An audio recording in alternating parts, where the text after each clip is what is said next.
This is a lovely pot.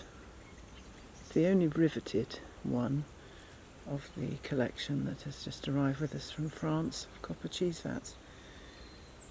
It has a lovely, lovely sort of mottled colour to the copper. This is more than normal size. It's a smaller pot.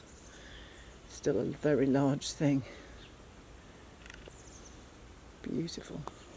It's about 1.7 wide, 75 or something tall. You can see this lovely mottled effect to the copper.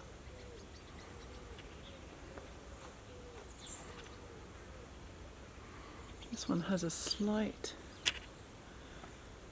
if I can find it, has a very slight split in the rim.